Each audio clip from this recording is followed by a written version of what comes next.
इस देश के हिंदू को आज उसके सामने एक सवाल है कि आपका त्योहार अगर इस देश में मनाया जाएगा तो क्या आपका त्योहार से हमें डरने की जरूरत है? क्या आपके त्योहार को मनाने के तरीके से हमें डरने की जरूरत है?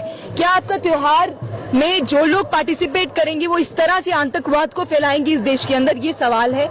आपको आपसे सवाल पूछना है और आपको ये पूछना है कि आप अपने बच्चों को क्या इस तरह की तालीम देना चाहते हैं? आप इस तरह के देश में रखना चाहते हैं जिनके लिए राम के नाम पे किसी की मस्जिद को खंडित करके उस पे भगवा तिरंगा लगाना है, या किसी को गंदे इशारे करके मुसलमान जो उसके घर के पड़ोस में रहता है उसकी दुकानें जला के आप अपने त्योहार को मनाना चाहते हैं? तो क्या ये अगर आपके लिए भारत की संस्कृति है तो मुझे आपसे कुछ नहीं कह रहा। मैं न्यायपालिका से बस पूछना चाहूंगी कि वो अभी क्या कर रही है। लोगों को बढ़ावा कहाँ से मिल रहा है? क्यों इतना हिम्मत हो रही है? बढ़ावा इसलिए मिल रहा है क्योंकि अगर आप कल को आपका डेमोक्रेटिक नेशन है, अगर आपका रूल ऑफ लॉ है तो कोर्ट तुरंत कॉग्निसेंस ले सकता था। कोर्ट ने तो नहीं लिया। कोर्ट पूछ सकता था प्रशासन से कि आपकी इस जिले के अंदर, कारगोन के अंदर, मध्य प्रदेश के अंदर कोई मस्जिद पे कैसे चढ़ गया?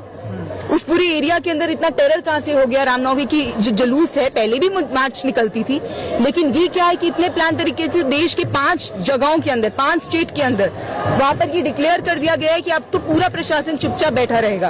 और कितना सारा वीडियो सामने आया है जिसमें पुलिस कर्मी साथ में खड़े हैं, उनको कह रहे हैं हाँ ये घर है, ये घर को आइडेंटिफाई करो, इस पे टारगेट करो। तो ये तो साफ है कि ये प्लान्ड है। एकमात्र आरोपी होने से बुलडोजर चलाना जायज है? बुलडोजर चलाना कभी भी जायज नहीं है अगर लोकतांत्रिक देश है। अगर लोकतांत्रिक देश नहीं है तो आप फिर जो मर्जी करिए, लेकिन आप पहले बता दीजिए। आप खुद ही डिसाइड नहीं कर सकते ना कि ये पनिशमेंट मैं इसको दूंगा या यही जो है ये एक्यूज है। और ये पूरा ट्रेंड है, जो विक्टिम है उसको कैसे एक्यूज बना देना, ये हम लोग देखते आ रहे हैं सदियों से। इस देश में इसी तरह से न्याय को दिया जाता है, यही जस्टिस करने का तरीका है उनके लिए। बट मैं फिर से यही कहना चाहूंगी कि आप इस तरह के देश में रहना चाहते हैं और तालीम देना चाहते हैं अपने बच्चों को, जहाँ पे सिर्फ और सिर्फ हिंसा पढ़ाई जाए, सिर्फ और सिर्फ हिंसा उनको दिखे और कल को वही कत्लेआम कर दे, वही कातिल बन जाए, उनकी हाथ खून से रंगे जाएं, किसी अपने के, किसी ऐसे के जो हमारे खुद का पड़ोसी था, सिर्फ इसलिए क्योंकि टीवी चैनल को चला के मैंने देखा और उसने कहा कि आप सारे लोग आप खतरे में हैं, तो मैंने जाके उसकी दुकान चला दी।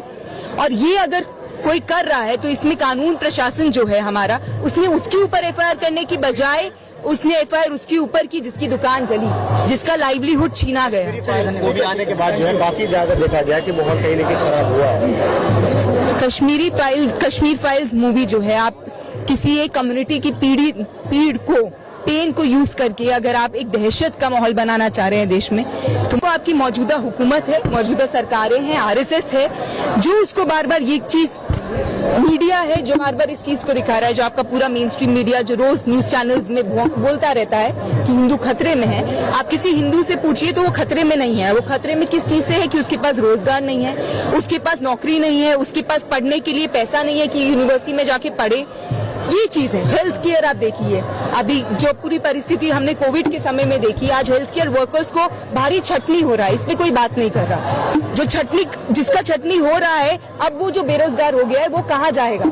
तो उसको बस माइंड में एक टैबलेट दे दिया गया है कि आप खतरे में हैं, और इस देश में जो टोपी लगाता है, जो हिजाब पहनते हैं, वो आपके जो है कसूरवार है, जो कि सच नहीं है। और बात मैं सिर्फ आखिरी में इतना ही कहूंगी।